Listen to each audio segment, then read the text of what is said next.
कभी होता नहीं है, आप लिख रहे हैं function from R to R, अचानक क्या हुआ कि बाय मिस्टेक आपने यहाँ पे ट्रू लिख दिया, बाय मिस्टेक, मतलब यू डोंट नो। तो अब हम चलिए इसको एनालाइज करते हैं एक्चुअली है क्या। तो देखिए R क्रॉस R, R2 क्या है, R क्रॉस R। तो आप लोग कई जगह पर आए होंगे कि क्रॉस के एलिमेंट्स कैसे होते हैं, जैसे x क्रॉस x के एलिमेंट्स कैसे होते हैं, मैम ऑर्डर्ड पेयर में। हाँ ऑर्डर्ड पेयर में होते हैं, x कॉमा y टाइप में, जहां पे x और y आपके दोनों x में है। अगर आप यही x1 x2 कर दीजिए तो x belongs to x1 and y belongs to y2, या आप x1 x2 के फॉर्म में लिख देंगे। 1 सेकेंड, अगर आप x1 x2 लिखते हैं then x1 comma x2 such that x1 belongs to x1 x2 belongs to x2। तो आप ये चीज जानते हैं। अब इसी चीज को ध्यान में रखते हुए यहाँ के एलिमेंट्स बताइए तो कैसे होंगे, r क्रॉस r के एलिमेंट्स कैसे होंगे। तो it will be of type x1 comma x2, x1 x2 कहाँ के एलिमेंट होंगे, आर के मैम।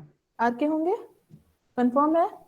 अब यही आप r क्रॉस r ले लीजिए, you take 3 power means you multiply r 3 times.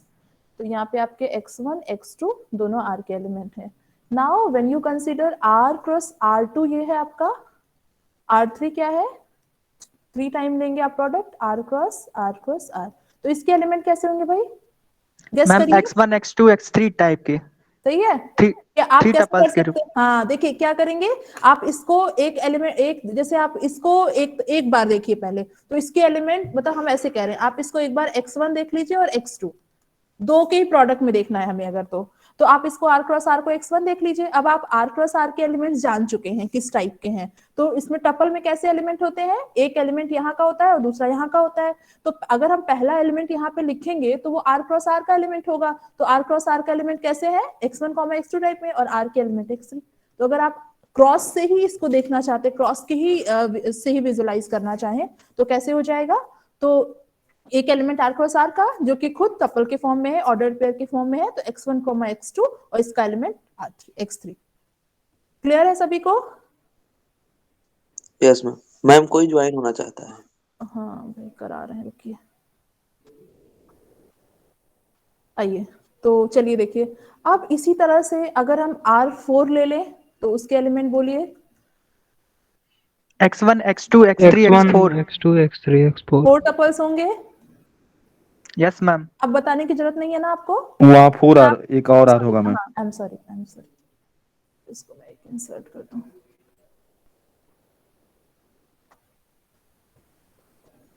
तो ये आपका R4 हो जाएगा।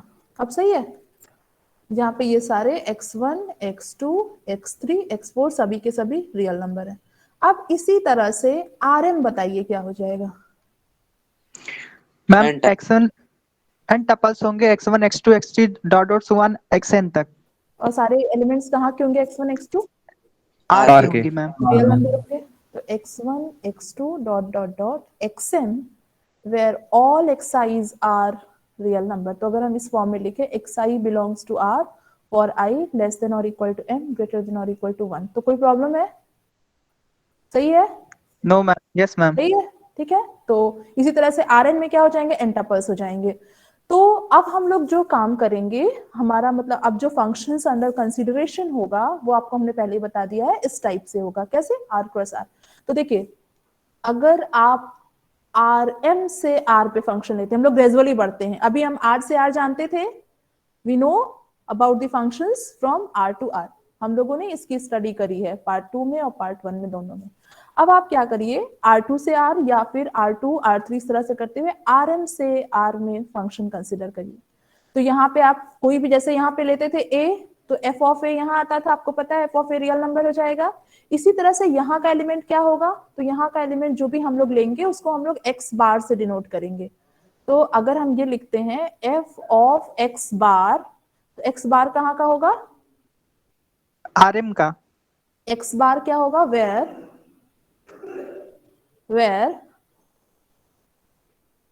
सेकेंड, जहां पे आपका x बार क्या है आपको पता है, अब x बार Rm का एलिमेंट है और Rm के एलिमेंट आपने बता दिए हैं कि m टपल्स टाइप के हैं। तो x बार का क्या हो जाएगा, वो तो ये m टपल्स होंगे x1 x2 xm, जहां पे सारे ये x1 x2 सारे रियल नंबर्स होंगे। तो जब आप यहाँ का एलिमेंट लेंगे x बार, उस पे f अप्लाई करेंगे तो आप कहाँ पहुंचेंगे, कहाँ पहुंचेंगे आर में। तो ये आपका आर में बिलोंग करेगा, है ना। ठीक है, तो आप अगर इसको लिखेंगे तो इसमें सिर्फ और सिर्फ एक टपल आएगा, मतलब सिर्फ y आएगा। तो आप अगर हम लोग कभी y is equal to f bar x मतलब फंक्शन ले रहे हैं फ्रॉम rm टू r, तो जब आप वेक्टर पे, इसके एलिमेंट को नॉर्मली वेक्टर ही बोला जाता है क्योंकि वेक्टर स्पेस फॉर्म करता है, आपको पता है।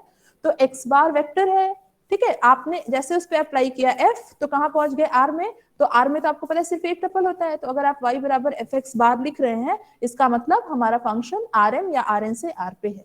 अब क्या करिए, अब आपने तो डोमेन को बढ़ाया, डोमेन आपने rm लिया। अब आप क्या करिए, डोमेन और कोडोमेन दोनों को rm या rn ले लीजिए, इधर rm ले लीजिए, इधर rn। तो यहाँ के एलिमेंट भी वेक्टर टाइप के होंगे, है ना। तो x बार क्या हो जाएगा, x बार में m टपल होंगे। अब जैसे ही आप f उस पे अप्लाई करेंगे, आप कहाँ पहुंच जाएंगे, Rn में। rn में। तो अगर हम x बार rn में लेते हैं, rm में f ऑफ x बार कहाँ का एलिमेंट हो जाएगा, Rn का मैम।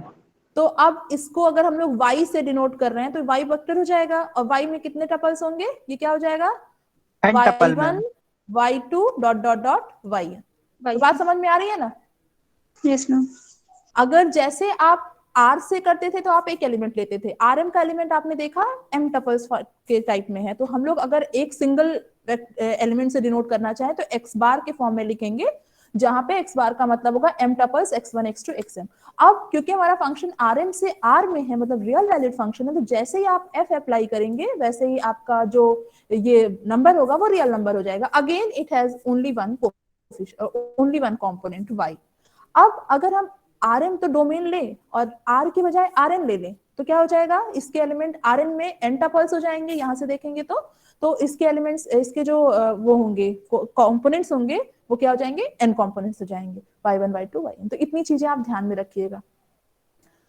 चलिए, अब हमने ये हम लोग ये फंक्शन देख लिए कि फंक्शन rn में मतलब किस फॉर्म का दिखेगा, इस तरह से होगा।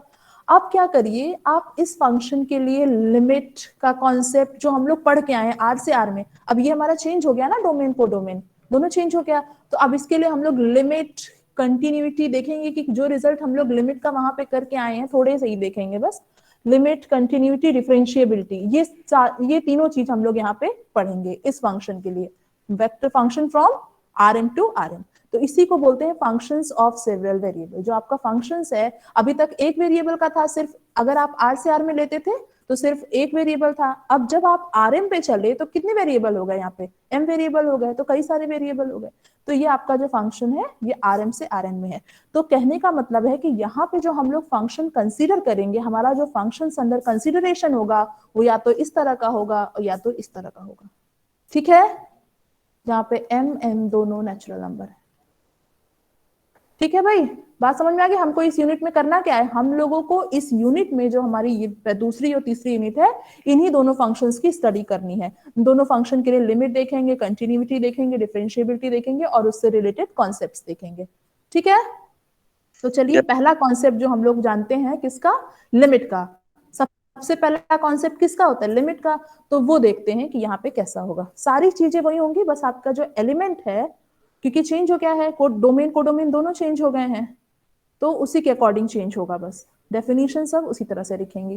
तो आपको बहुत आसान लगेगा ये, देखिएगा और बताइएगा। मेरे हिसाब से तो आसान लगना चाहिए, अब आप बताइएगा आपको आसान लगेगा, लग रहा है या नहीं। तो चलिए, सबसे पहला जो हम लोग कॉन्सेप्ट देखेंगे वो किसका देखेंगे, लिमिट्स का। तो फंक्शन हमने आपको बता ही दिया है, हम लोग फंक्शन कैसा कंसीडर करेंगे, या तो rm से rn लेंगे या rn के किसी सबसेट से rn पे लेंगे, ठीक है। तो चलिए, लेट, यहां से आपका यूनिट शुरू हो रहा है, मैं नाम लिख दूं यूनिट का, यूनिट टू नाम है फंक्शंस ऑफ सेवरल वेरिएबल। आप लोग आज डेट नोट कर लीजिए कितनी तारीख से शुरू हो रहा है। फंक्शंस ऑफ सेवरल वेरिएबल, ठीक है। तो यूनिट का तो मतलब समझ में आ गया ना, हम लोग यूनिट में क्या करेंगे? क्यों, कुछ आइडिया मिला या कुछ भी नहीं? Ma'am limit continuity and differentiability का कॉन्सेप्ट। किसके लिए? सर से मैम आरएम से आर के लिए या हाँ, आर आरएम के किसी सबसेट से आरएम के लिए, ठीक है, वेरी गुड। चलिए, तो लिमिट का कॉन्सेप्ट देखेंगे हम लोग पहले, तो उसके लिए डेफिनेशन देखिए। लिमिट आप जानते हैं क्या होता है? किसी भी पॉइंट पे हम लोग लिमिट का कॉन्सेप्ट, अगर आर से आर में था तो हम लोग क्या करते थे? अगर हमारा फंक्शन किसी सबसेट ऑफ आर से आर पे था तो हम कब कहते थे कि लिमिट एफ एक्स, एफ की लिमिट पॉइंट ए पे बी है, जिसको हम लोग डिनोट करते थे इस नोटेशन से। इसका क्या मतलब होता था कि f की limit eight point A is l, यही नोटेशन था। अब देखते हैं यहाँ पे क्या चेंज होता है, किस एक्सटेंट तक चेंज होता है। तो let s be an open set of Rn। Open set वही जो आप लोग मेट्रिक स्पेस में पढ़ के आए हैं, और आप ये देख भी चुके हैं कि Rn मेट्रिक स्पेस है ना। हर नॉर्म्ड स्पेस मेट्रिक स्पेस बना था या नहीं? अगर V और नॉर्म मेट्रिक था, सॉरी V और ये नॉर्म्ड स्पेस था, तो उसमें मेट्रिक बनाए थे हम लोग, क्या बनाए थे? D क्या था, याद करिए? D of UV was defined as norm of U minus V, है ना? यही तो डिफाइन किए थे। तो अगर नॉर्म स्पेस है Yes, तो ma'am. नॉर्म पे हम लोग मेट्रिक डिफाइन करते थे, तो Rn भी नॉर्म होता, हमने आपको बताया था कि Rn एग्जांपल बताया था इसका। तो ये आपका मेट्रिक स्पेस हो गया है। तो उसमें आप ओपन सेट का कॉन्सेप्ट जानते हैं कि हर पॉइंट इसका इंटीरियर पॉइंट होगा। तो let S be an open subset of Rn and, देखिए हम लोग बार इसलिए लगाएंगे ताकि डिस्टिंग्विश हो जाए कि ये R का एलिमेंट नहीं है, Rm या Rn किसी का एलिमेंट है, ठीक है? तो अगर कहीं हम भूल जाते हैं तो आप लोग जरूर लगाइएगा। चलिए, एस हमने ओपन सेट ले लिया। ओपन सेट लेने का मतलब एस का हर पॉइंट इंटीरियर पॉइंट है। तो let F from S to Rm, S to Rm be a map। ये आपका, यहाँ पे मैंने उल्टा कर दिया है, Rn से Rm, चाहे जो लगा दीजिए, चाहे Mn को इंटरचेंज कर दीजिए, जो भी है, बस एलिमेंट्स आपको पता होने चाहिए कि किसके एलिमेंट्स किस फॉर्म के हैं। तो late f from S to Rm be a map। we say that B bar belonging to Rm is a limit of f at a bar denoted as, notation वही रहेगा, सेम वही रहेगा, limit, लेकिन यहाँ पे x बार हो जाएगा, क्योंकि आप जो एलिमेंट्स लेंगे x कहाँ के लेंगे? s के लेंगे। तो s के एलिमेंट्स किस सबसेट है? s आपका Rn का सबसेट है, तो इसके एलिमेंट वेक्टर के फॉर्म में होंगे। तो इसलिए हम लिखेंगे x bar tending to a bar, f of x bar is equal to b bar if, definition बताइए, लिमिट की क्या डेफिनेशन है? इफ, बताइए लिमिट की क्या डेफिनेशन है? आर से आर वाला रिकॉल करिए। Ma'am for all epsilon If given upside greater than zero, there आराम exists. से, आराम से लिखवाना है यहाँ पे, there for every epsilon greater than zero there exist delta greater than zero such that, आगे 0 greater than mod of x minus a less than delta. This implies mod of fx minus b less than epsilon. Epsilon. अब इसी को हम metric में change करें, अगर xd से xd से yd में करते हैं तो क्या हो जाता है? यही चीज, ऊपर वाला तो सही रहता है, नीचे वाला क्या हो जाता है? Ma'am f 0 of greater, f of b star a delta contained in wall of radius epsilon around l। सही है, यही था ना? मेट्रिक स्पेस वाला रिकॉल yes करिए। मैम, सही है, क्यों, याद आया? Yes, ma'am. याद आ गया ना? तो if for all epsilon greater than zero, यही डेफिनेशन है। देयर, यहाँ पे एक तरीके से क्या होगा, आपका जो पुराना है नॉलेज वो सब रिकॉल भी होगा, और आप कंपेयर करेंगे तो हमें लगता है काफी आपका रिवाइज हो जाएगा। So for all epsilon greater than zero there exist delta greater than zero such that, क्या हो जाएगा? सच दैट अगर आपका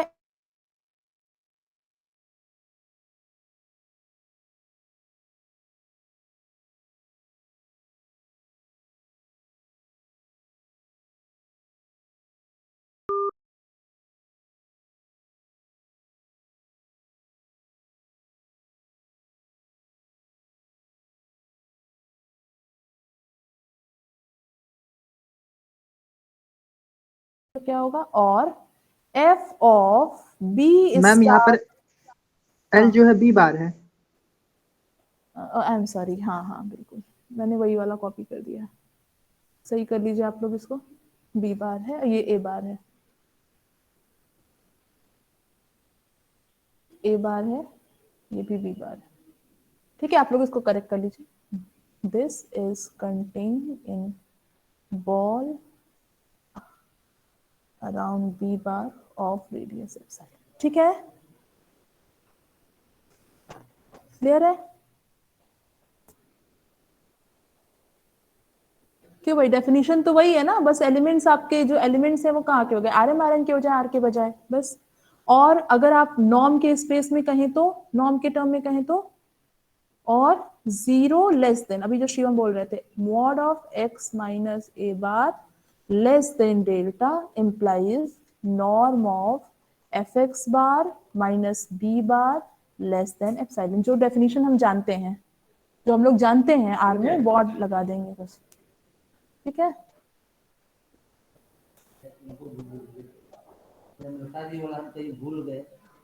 चलिए ठीक है, तो आइए अब हम लोग, डेफिनेशन आप लोगों को क्लियर हो गई?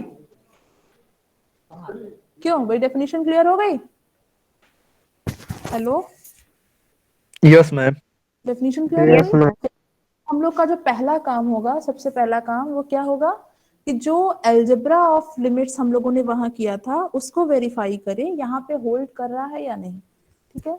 तो आपका आंसर है यस, वहां वाला जो रिजल्ट है वो यहाँ होल्ड करेगा, तो हम लोग प्रूफ करेंगे उसको। प्रूफ बहुत आसान होगा, जैसे आप लोग वहां पे किए थे, बस आपको मॉड को नॉर्म से रिप्लेस कर देना है। तो प्रोपोजिशन नंबर 1, रिजल्ट हमारा क्या है, सपोज दैट, अच्छा देखिए आपको एग्जाम्पल नहीं मिला ना एक भी, तो अगर आप जैसे एग्जाम्पल देखिए तो f फ्रॉम r2 टू, एक मिनट, एक दो एग्जाम्पल ऐसे ही देख लीजिए, लिखिएगा मत, आगे लिखवा देंगे हम कहीं। तो अगर हम r2 टू r2 डिफाइन करें x कॉमा वाई, तो ये हो जाएगा x square comma y square, देखिए x goes to x square y comma, तो F x comma y is your function x square comma y square. तो अगर आप 2 और 5 की इमेज निकालें, 2 5 आर क्रॉस कार का एलिमेंट है या नहीं, बताइए, 2,5 आर क्रॉस आर का है एलिमेंट है? मैम, 4 और Yes, ma'am. 25 आ जाएगा। इमेज क्या हो जाएगा, 425। तो फंक्शंस को आप लोग विजुअलाइज कर पा रहे हैं ना, कि किस तरीके से हम लोग इसके इमेज वगैरह को देखेंगे। आइए, suppose that S is a subset of Rn and contains a punctured, अभी आप लोग डेफिनेशन देखिए, उसके बाद हम ये बताएंगे कि ये पंक्चर्ड ओपन बॉल वगैरह क्यों सेट में, मतलब एस में जाना चाहिए। अभी सिर्फ डेफिनेशन आप लोग समझिए अच्छे से।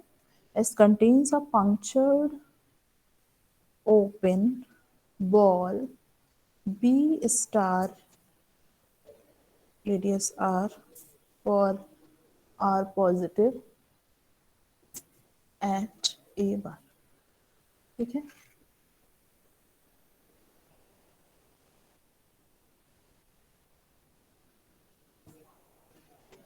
Now if f from s to rm and g from s to rm are two maps, सबसे पहला काम जो हम लोग करने जा रहे हैं वो हम लोग देखने जा रहे हैं कि जो एल्जेब्रा ऑफ लिमिट्स हम जानते थे वो यहाँ पे होल्ड करेगी या नहीं। तो मैप्स, sorry on नहीं है, are two maps such that the limit of f at a is b and limit of g at a is c, ठीक है, b c बार आपका अगर ये है, देन मैम जी जो ओपन पंचर्ड ओपन बार लिया है उसमें आर के ऊपर बार नहीं रहेगा ना? हाँ भैया बार हो गया है ज्यादा ही ये बार लग गया है, हाँ आर तो रेडियस है, बिल्कुल सही बात है, तो आर इधर लिखा है। अब हम अभी हमारे थोड़ा प्रैक्टिस नहीं है ना, एक दो बार लिखेंगे तो प्रैक्टिस हो जाएगी कहाँ बार लगना है कहाँ नहीं लगना है। देन तो नंबर 1 है आपका limit x bar tends to a bar f plus g of x bar is b plus c। ठीक है, तो अगर आप सम का लिमिट निकालेंगे पॉइंट ए पे तो वो क्या हो जाएगा, लिमिट्स का सम हो जाएगा। अब आप हमको ये बताइए कि अगर आप बी बार और सी बार एलिमेंट ले रहे हैं आरएम का, तो उनका एडिशन आरएम में जाएगा? Yes ma'am. Yes ma'am. Addition कैसे डिफाइंड है आरएम में? टपल वाइज मैम, हाँ, कंपोनेंट वाइज। अगर आप इसको b1 b2 b, अगर आप बी बार को, एक मिनट, अगर आप बी को देख रहे हैं b1 b2 dot dot dot bm से, और सी को देख रहे हैं c1 c2 dot dot dot cm से, तो बी बार प्लस सी बार क्या हो जाएगा? B1 plus C1 B2 plus component C2। Wise addition हो जाएगा, बिल्कुल सही। b1 Yes, plus ma'am. c1 b2 plus c2 dot dot dot bm plus c। ठीक है, तो ये आप समझिएगा इसको। अब इसी तरह से अगर हम किसी स्केलर से मल्टीप्लाई करें, मतलब किसी रियल नंबर से मल्टीप्लाई करें, तो lambda B bar for lambda in R, ये क्या हो जाएगा? मैम ये क्या सारे हो जाएगा? कंपोनेंट में लैम्डा से मल्टीप्लाई हो लैम्डा जाएगा। मल्टीप्लाई हो जाएगा सारे कंपोनेंट में, तो लैम्डा बी बार क्या होगा? Lambda b1 lambda b2 dot dot dot lambda bn। ठीक है, ये बात तो आपको पता होगी, आप लोगों ने वेक्टर स्पेस वाले में किया था ना। Yes ma'am. हाँ, तो R with addition of with this addition and scalar multiplication is a vector space। तो ये क्या हो जाएगा? lambda fx bar is lambda limit of lambda f at a bar is lambda b bar, मतलब limit of scalar product, scalar function से अगर आप multiply करेंगे तो लिमिट भी स्केलर से मल्टीप्लाई हो जाएगा, बस फॉर लैम्डा इन। ठीक है, ये वेक्टर स्पेस आर फील्ड के ऊपर बनाता है ना, आरएम और आर वेक्टर स्पेस बनता है ना। Yes ma'am. तो आर आपका जो फील्ड के एलिमेंट होंगे वो कहाँ के एलिमेंट होंगे? रियल नंबर्स ही होंगे सारे के सारे। तो इसलिए आप जो ये स्केलर लेंगे वो कहाँ का लेंगे? आर का लेंगे। ठीक है, तो देखिए जो चीजें आप पढ़ के आए हैं वो सब यहाँ पे यूटिलाइज होंगी। प्रूफ, तो हम लोग पार्ट 1 का प्रूफ करेंगे। तो हमें क्या दिखाना है भाई? हमें क्या दिखा देना है? We have to show that, पहले तो हम लोग देखें, एक प्रूफ करेंगे तो हमारा दिमाग चलने लगेगा। तो चलिए, we have to show that, क्या दिखाना है कि for all epsilon greater than 0 there exist delta greater than 0 such that, क्या हो जाए? क्या हो जाए कि f plus g of punctured ball at a of radius delta is contained in, कहां पे contained हो? ball of radius epsilon। यही तो दिखाना है, क्यों? यही दिखाना है ना, समझ रहे ना? आराम आराम से समझेंगे तो आपके दिमाग में हमेशा रहेगा, जल्दीबाजी में समझेंगे तो चला जाएगा, भूल जाएंगे। तो इसीलिए हम थोड़ा स्लो हैं, अभी 1-2 दिन स्लो रहेंगे, जब आपकी हैबिट हो जाएगी तब हम फास्ट हो जाएंगे। मैम एक बार नोट कर लेने दीजिएगा, 1 मिनट। करिए।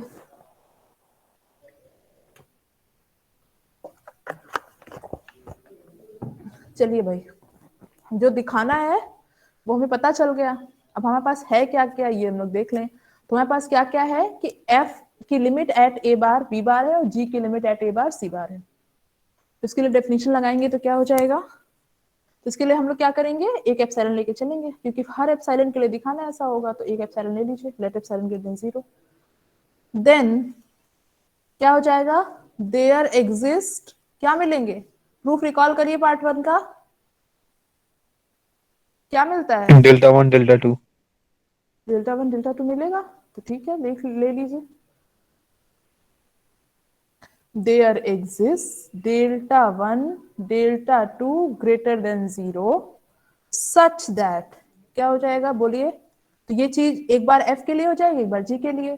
तो लिखवाइए, क्या होगा? Such that f of b star a bar delta 1 contained in ball around B bar of radius epsilon by 2, है ना? यही होगा ना, या कुछ और होगा? नहीं मैम, सही अभी जा रहा है। सही है ना? चलिए, इतनी बात तो आसान है, बस आपको मेट्रिक स्पेस के फॉर्म में, मतलब ओपन बॉल्स के फॉर्म में देखना है डेफिनेशन को। चाहे तो उधर भी लिख सकते हैं, लेकिन ये आपको ज्यादा एप्रोप्रिएट है।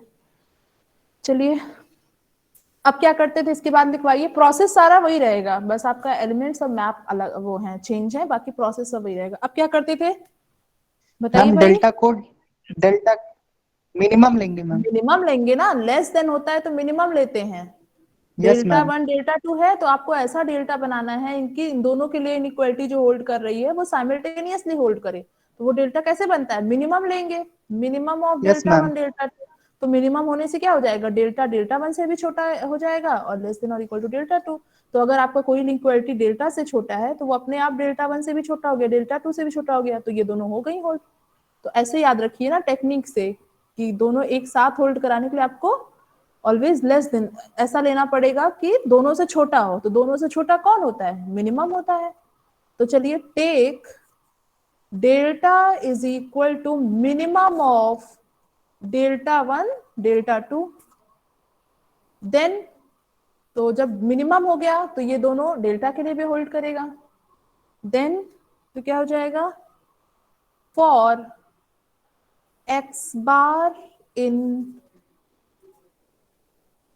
ए बार डेल्टा वी हैव, क्या होगा देखिए, यानी कि जब भी norm of x minus a, x bar minus a bar greater than 0 less than delta है, तो क्या हो जाएगा देखिए, F plus G x bar minus B plus C is equal to. तो अब सम ऑफ फंक्शंस कैसे डिफाइंड होता है आपको पता है, ये हो जाएगा एफ एक्स बार प्लस जी एक्स बार, ये हो जाएगा माइनस बी बार माइनस सी बार। अब नॉर्म में ट्रायंगल इनइक्वालिटी होल्ड करती है, आपको पता है, तो लगा दीजिए। So you will get norm of F x bar minus b bar plus norm of ji x bar minus c bar. क्यों भाई, सही है ना? यहां तक सही है? Yes ma'am. अब इसको अप्लाई करिए। तो ये क्या कह रहा है कि when ever your norm of x minus A less than delta implies, क्या हो जाएगा, norm of F X minus B less than epsilon by 2। इसी तरह से आपको यहाँ पे जी के लिए भी मिल जाएगा, g x minus c bar less than epsilon by 2। ठीक है, तो ये दोनों आप अप्लाई करेंगे तो क्या मिलेगा, this is less than epsilon by 2 and this is also less than epsilon by 2 which is equal to epsilon. Clear है? इन दोनों को आप यूज कर लीजिए।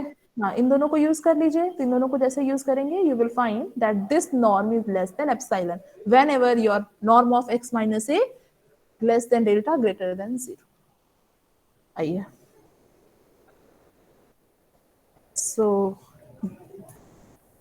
तो इसका क्या मतलब हुआ, देयरफॉर इसका क्या मतलब हुआ कि norm of f plus g of x bar minus b bar plus c bar less than epsilon, और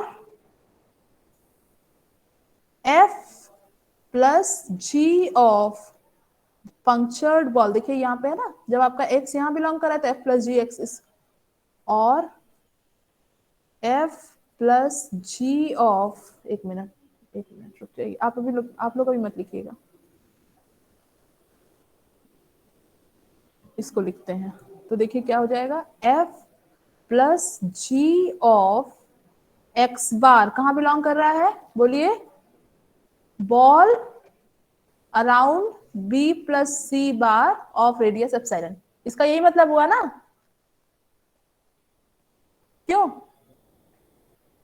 यस मैम। यही मतलब इसका देखिए, अगर आप लोग मेट्रिक की तरह से देखेंगे तो D of y comma Z less than epsilon है। इसका क्या मतलब हुआ, y belongs to ball around z of radius epsilon, तो वही चीज यहाँ लिखी है, इसका मतलब f plus G x bar belongs to this. अब x बार यहाँ का है तो f plus G x bar यहाँ बिलोंग कर रहा है, इसका क्या मतलब हुआ, which implies that f plus g of b star a bar delta is contained in ball around b plus c of radius epsilon। क्यों सही है, सही लिखा है ना, सही लिखा है, समझ में आया आप लोग को? Yes ma'am. Yes, हाँ ma'am. ठीक है, चलिए तो ये काम हमारा हो गया। अब हम लोग को पार्ट 2 करना है। तो पार्ट 2 में हमें दिखाना है कि अगर हम लैम्डा से मल्टीप्लाई कर देते हैं फंक्शन में तो उसकी लिमिट में भी लैम्डा मल्टीप्लाई हो जाता है। तो अगर आपका लैम्डा 0 हो गया, अगर लैम्डा 0 हो गया तो लैम्डा एफ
के बाद बी बार है, तो उसी के लिए हम लोग डेफिनेशन लगा दे रहे हैं। तो क्या मिल जाएगा, एफ ऑफ, बोलिए भाई, आप लोग बोलेंगे तो आप लोग को याद रहेगा, बोलिए क्या होगा, f of b star a bar delta, आगे ma'am contained in Is contained in b ball b radius bar. b अब देखिए थोड़ा सा यहाँ पे epsilon एप्सिलॉन, epsilon एप्सिलॉन ना लेकर के हम एप्सिलॉन अपॉन मॉड लैम्डा थोड़ा सा मॉडिफिकेशन कर रहे हैं, ठीक है। एडजस्टमेंट हम लोग को आगे पता है कि आपको पता है हमें एप्सिलॉन लाना है, तो इसलिए हम लोग एप्सिलॉन के बजाय definition epsilon upon mod lambda के लिए लगा दे रहे हैं। लैम्डा नॉन जीरो है तो मॉड लैम्डा नॉन जीरो होगा, Yes, क्यों, ma'am. और पॉजिटिव नंबर होगा Negative. तो एप्सिलॉन नेगेटिव होगा, epsilon No, upon mod lambda होगा ma'am, या not नहीं negative. पॉजिटिव होगा। होगा। Lambda not equal to zero है तो मॉड लैम्डा ऑलवेज पॉजिटिव होगा। आपको पता है कि मॉड लैम्डा ग्रेटर और इक्वल टू जीरो होता है फॉर लैम्डा इन आर। तो जीरो Yes, किस केस में ma'am. होता है, जब Ma'am, lambda खुद non-negative. जीरो होता है। हाँ, Non-negative. तो लैम्डा जीरो कब होता है, मॉड लैम्डा जीरो कब होगा, जब लैम्डा खुद ही जीरो होगा। ये भी रिजल्ट आप जानते हैं, if and only if lambda is equal to zero. अब लैम्डा जीरो नहीं है मतलब मॉड लैम्डा जीरो नहीं होगा, यानी कि वो पॉजिटिव होगा, तो जीरो वाला केस आपका नहीं हो जाएगा अगर लैम्डा नॉन जीरो है तो, ठीक है। आइए तो यहां से, और अगर हम लोग नॉर्म के टर्म में देखें तो नॉर्म के टर्म में क्या है, norm x minus a bar less than delta implies f x bar minus b bar less than epsilon upon mod lambda, ठीक है। इट फॉलोज दैट, आपको क्या लाना है ध्यान में रखिएगा, हमें क्या दिखाना है कि लैम्डा एफ की लिमिट लैम्डा बी बार होगी। तो it follows that norm of lambda F minus lambda B. अब देखिए नॉर्म की प्रॉपर्टी हमने आपको बताई थी, लैम्डा इंटू वी का नॉर्म क्या होता है, तो स्केलर का मॉड लेते हैं और वेक्टर का नॉर्म लेते हैं, यही होता है प्रॉपर्टी। रिकॉल देखिएगा आप लोग, नॉर्म की जो प्रॉपर्टी मैंने लिस्ट कराई होगी डेफिनेशन में, तो वो दूसरी या तीसरे नंबर पे ये होगा। तो norm of lambda V is equal to mod lambda norm V, क्यों, क्योंकि लैम्डा आपका रियल नंबर है तो लैम्डा का मॉड हम जानते हैं, नॉर्म का सेंस तो लैम्डा में है नहीं, आर में कुछ है नहीं, आर में तो मॉड्यूलस होता है। तो अगर आप यही प्रॉपर्टी यहाँ लगा देंगे तो आपको मिलेगा mod lambda norm of F x bar minus, ठीक। Yes, ma'am. Yes, ma'am. अब ये किससे छोटा होगा, mod lambda into epsilon upon mod lambda for, भाई ये क्लास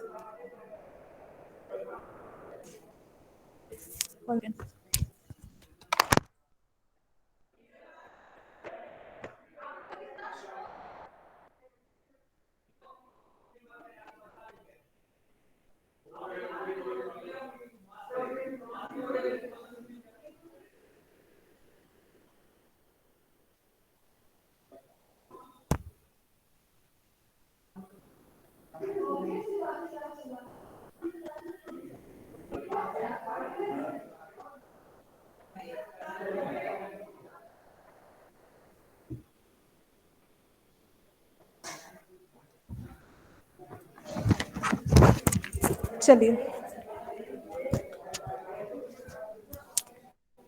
तो यहां से क्या हो गया,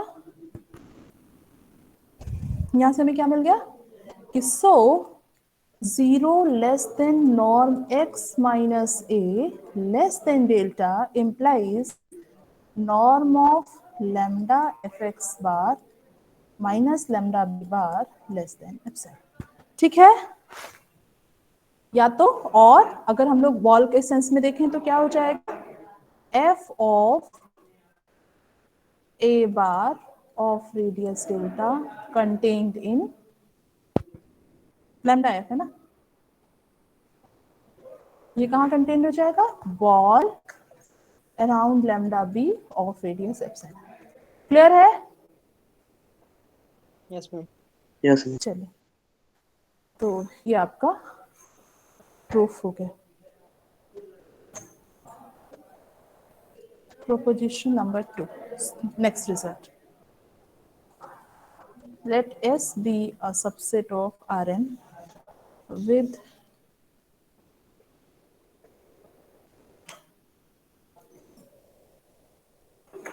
S आपका सबसेट ऑफ Rn है containing punctured ball around A. Now let F from S to R and G from S to R be functions such that, देखिए अब आप यहाँ पे देखिए आपका फंक्शन Rn to R है ना कि Rn to R है, तो ध्यान रखिएगा आप लोग, such that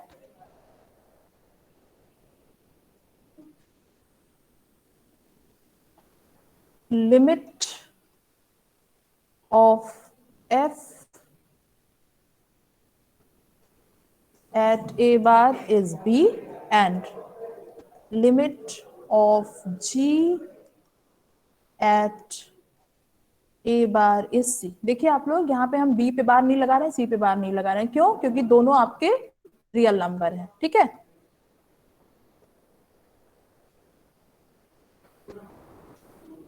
then number 1, limit of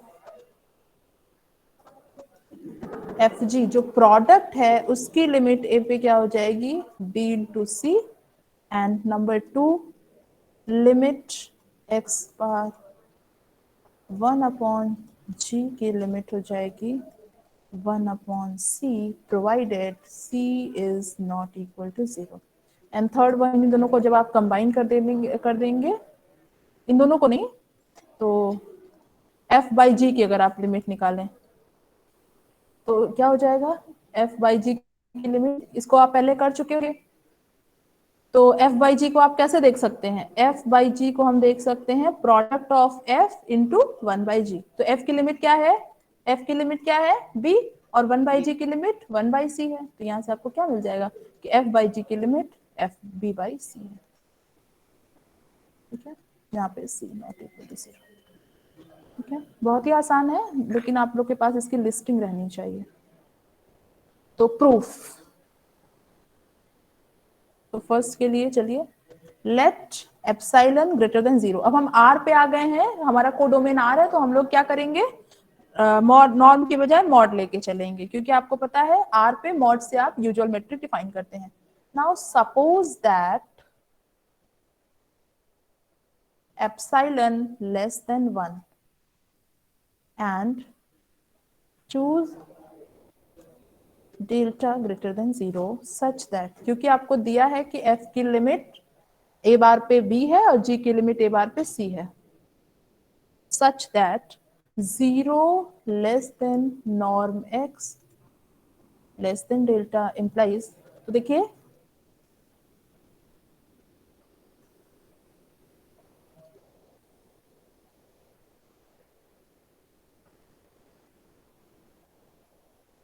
अब आप सोच रहे होंगे कि मैम अचानक से डेल्टा 1 डेल्टा 2 सब गायब कर दी और सीधे डेल्टा पे आ गई, तो हम ये समझ रहे हैं कि अब आप लोग वो सारा प्रोसेस जानते हैं। देखिए क्या होगा, डेल्टा 1 डेल्टा 2 मिलेगा कि डेल्टा 1 के लिए ये मिलेगा और डेल्टा 2 के लिए मिलेगा। फिर आप क्या करेंगे, डेल्टा उन दोनों का मिनिमम ले लेंगे। तो जब मिनिमम ले लेंगे तो दोनों साइमल्टेनियसली होल्ड करेगा। तो एक स्टेप हम नहीं लिख रहे हैं यहाँ पे, आप लोग उसको समझ रहे हैं, है ना? क्यों भाई, जान रहे हैं, समझ रहे हैं कि नहीं आप लोग? एक बार, क्योंकि देखिए डेल्टा 1 डेल्टा 2 मिलेगा कि एक बार डेल्टा 1 जब जब norm of x minus a bar delta 1 से छोटा है तब ये होगा, जब डेल्टा 2 से छोटा है तो ये होगा। अब आपको दोनों के लिए चाहिए, तो जब डेल्टा आप मिनिमम ले लेंगे दोनों का, डेल्टा 1 डेल्टा 2 का, तो हमारा काम हो जाएगा। तो वो जो एक स्टेप बीच वाला है वो हमने नहीं लिखा है, ठीक है? Yes ma'am.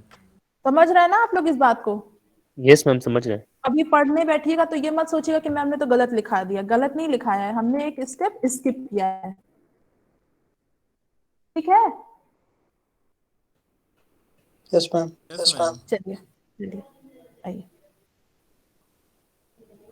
अब क्या होगा, अब आपको पता है क्या करेंगे, हमको प्रोडक्ट का दिखाना है कि एफ जी की लिमिट बी सी है। तो आइए, now then for 0 less than norm x minus A less than delta, ध्यान से देखिएगा, आप लोग पूरा प्रूफ जो पार्ट 1 में किए थे वो ही कर रहे हैं यहाँ पे भी। तो gx को आप क्या लिख सकते हैं, gx mod of norm of gx को हम क्या लिख, मॉड gx, सॉरी, क्योंकि gx कहाँ जाएगा, g हमारा फंक्शन है s which is subset of rn to r, तो gs कहाँ जाएगा, gx कहाँ जाएगा, r में आएगा। तो हम नॉर्म लगाएं कि मॉड लगाएं, आप बताएंगे? Mod ma'am. मॉड मॉड लगाएंगे, लगाइए ठीक है, हाँ, तो मॉड लगा दिया, ठीक है। अब इसको हम लिख सकते हैं g of x bar minus c plus c. अब मॉड में ट्रायंगल इनइक्वालिटी होल्ड करती है, आपको पता है, तो ये हो जाएगा c plus mod c। c पे भी बार नहीं लग रहा है इसी कारण से, क्योंकि आपका f और g सब rn से r पे फंक्शन है। सो आपने लिया है कि एप्सिलॉन लेस देन 1 है, देखिए आपने एप्सिलॉन को लेस देन 1 ले रखा है। सपोज कर लीजिए एप्सिलॉन हमारा 1 से छोटा है, तो this is less than epsilon plus mod c. आपका एप्सिलॉन 1 से छोटा है तो this is less than 1 plus mod c. तो whenever your norm of x minus a is less than delta greater than 0, mod of gx is less than 1 plus mod सी। ये inequality हम लोग आगे यूज करेंगे। And mod of F g, अब हमको क्या दिखाना है कि एफ जी की लिमिट बी सी है, तो वही लेके चलते हैं। तो F x bar G x bar minus B C which is equal to, अब आप क्या करेंगे यहाँ पे, याद करिए हम लोग क्या करते थे, माइनस बी जी एक्स बार प्लस बी जी एक्स बार, ऐसे ही करते थे ना, वहां पे हम लोग L1 L2 ऐसा कुछ लेके चलते थे, तो उसी तरह से उस करस्पॉन्डिंगली चेंज करते थे। अब यहाँ पे हम लोग क्या करेंगे, क्या करेंगे, आइए क्या करेंगे, यहाँ से gx कॉमन आ जाएगा और यहाँ से b कॉमन आ जाएगा। तो हम दो काम एक साथ करने जा रहे हैं, देखिएगा कैसे। एक बार क्या होगा, ट्रायंगल इनइक्वालिटी लगेगी, तो this plus mod of this plus mod of this. अब उसके बाद क्या हो जाएगा, प्रोडक्ट करेंगे, तो mod of F X minus B into mod of ji X. तो हम एक साथ लिख रहे हैं, कोई प्रॉब्लम होगी तो बताइएगा। This plus mod B mod of ji x bar minus B. क्यों भाई, समझ में आ गया? सॉरी सी है ये, समझ में आ गया? Yes ma'am. Yes, ma'am. ना, एक बार हमने एडिशन पे ट्रायंगल इनइक्वालिटी लगाई, फिर मॉड वाला लगा दिया, तो mod of A into B is equal to mod A into mod B, इतना हो गया। अब चलिए, क्योंकि आपका norm of x minus A less than delta greater than 0 है, तो क्या हो जाएगा, एफ एक्स माइनस बी किससे छोटा होगा, किससे छोटा होगा, this is less than epsilon upon 1 plus mod B mod C. अब जी एक्स किससे छोटा है, 1 प्लस मॉड सी, है ना। अब ये mod B as it is रहेगा, और ये किससे छोटा है, ये वाला टर्म बताइए, जी एक्स माइनस सी किससे छोटा है, ऊपर देखिए, यहाँ देखिए,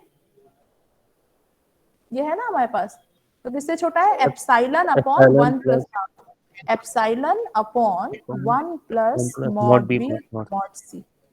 this is equal to, epsilon common आ जाएगा, epsilon upon 1 plus mod B plus mod सी, ये थ्रू और दोनों में कॉमन हो जाएगा, अंदर क्या बचेगा, तो 1 plus mod B plus mod C which is equal to epsilon.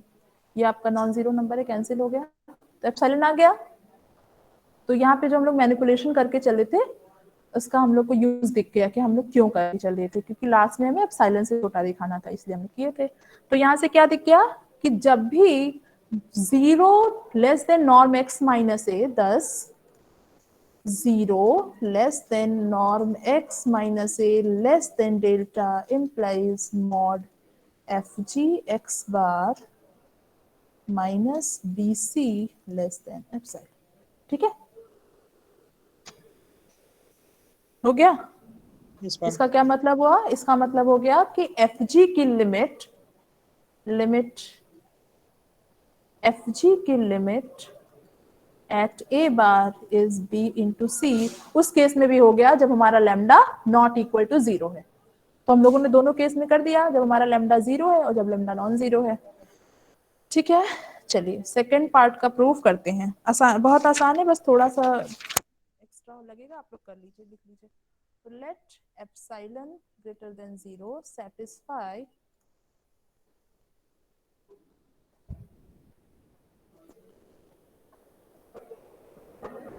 Zero less than epsilon less than और equal to 1 upon mod C. ठीक है, ये हो गया ना। अब आपको पता है कि 1 अपॉन जी की लिमिट सी है, तो हमें 1 अपॉन जी की लिमिट 1 अपॉन सी दिखाना है।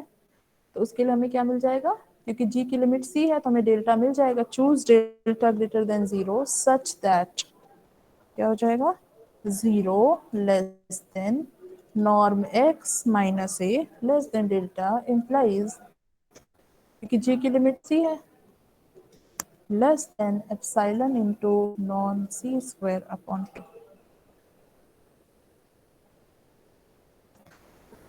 ठीक है, ये हो गया। Then for 0 less than norm x minus A less than delta we have, हमें क्या दिखाना है, 1 अपॉन जी की लिमिट 1 अपॉन सी होगी अगर सी नॉट इक्वल टू 0 है, तो वही लेके चलते हैं। तो 1 upon G x minus 1 upon C, this is same as mod of C minus G x bar upon mod of सी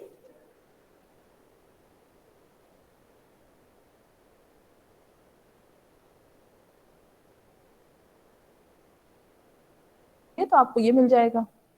अब देखिए, जब आपका नॉर्म x माइनस से less than delta greater than 0 है, तो g माइनस सी एक्स का mod या mod, आपको पता है ना, mod a minus B same as mod b minus A. Yes, ma'am. तो चाहे जी एक्स माइनस सी का मॉड लीजिए, चाहे सी माइनस जी एक्स का, एक ही चीज है। तो जब भी आपका नॉर्म x माइनस ए डेल्टा से छोटा है, ये वैल्यू किससे छोटी है, इससे छोटी है। So this is less than epsilon upon into mod C square upon 2 into mod C into G x.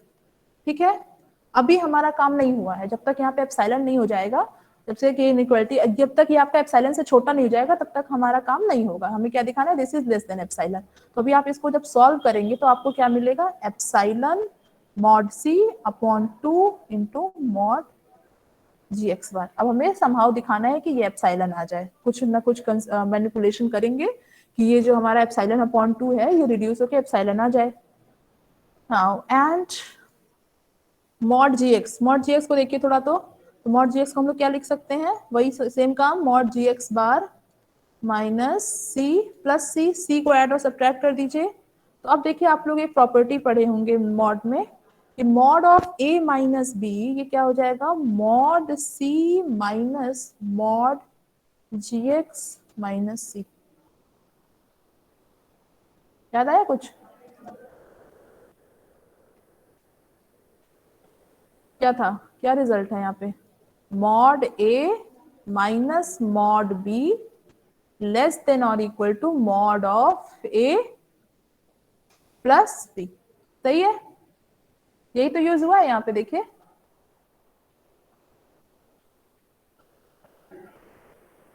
यही यूज हुआ है ना। Yes, ma'am. Yes, ma'am. तो ये आप लोग पढ़ के आए, मॉड में हम लोग इसको भी पढ़ते हैं, वहां पे प्रूव करते हैं इसको, तो वो यहाँ पे लगा देंगे रिजल्ट। अब देखिए ये जब आपका नॉर्म x माइनस से डेल्टा से छोटा है तो gx माइनस सी इससे छोटा हो जाएगा, तो माइनस का टर्म क्या हो जाएगा, minus gx minus C mod minus epsilon upon into C square upon 2 से बड़ा हो जाएगा। तो ये आपको मिलेगा this is greater than mod C minus epsilon into mod C square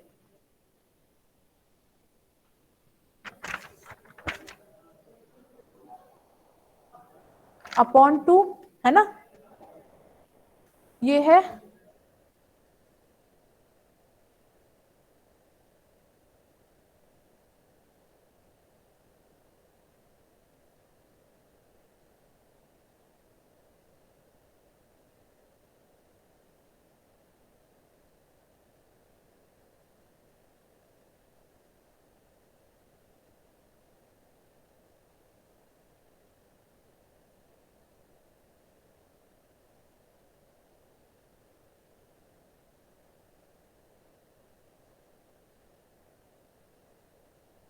Yes, ठीक ma'am. है, तो अब जब माइनस कर देंगे तो ये क्या इम्प्लाई कर देगा, माइनस एप्सिलॉन सी ग्रेटर देन और इक्वल टू -1, तो दिस इज ग्रेटर देन, ये आपका ग्रेटर देन हो जाएगा, तो यहाँ पे आपका ग्रेटर देन हो जाएगा। 1 सेकेंड, तो ये हमारा हो जाएगा ग्रेटर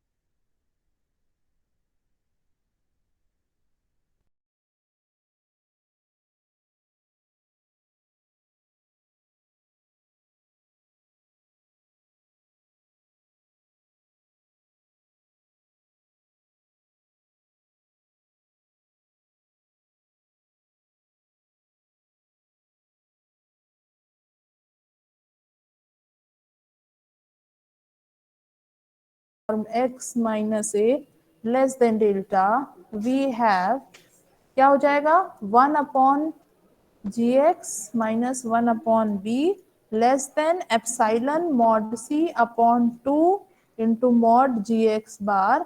तो यहाँ पे आप ऑब्जर्व करिए इसको, तो ये क्या मिल गया आपको, mod gx is greater than mod c by 2, तो यहाँ से क्या मिला, mod of 1 upon mod g कितना हो गया, less than 2 upon mod c, तो ये आपका लेस देन हो गया epsilon mod c upon 2 into 2 upon mod c। अब हमारा आ गया एप्सिलॉन, तो काम हो गया, क्यों भाई, जो दिखाना था वो आ गया या नहीं,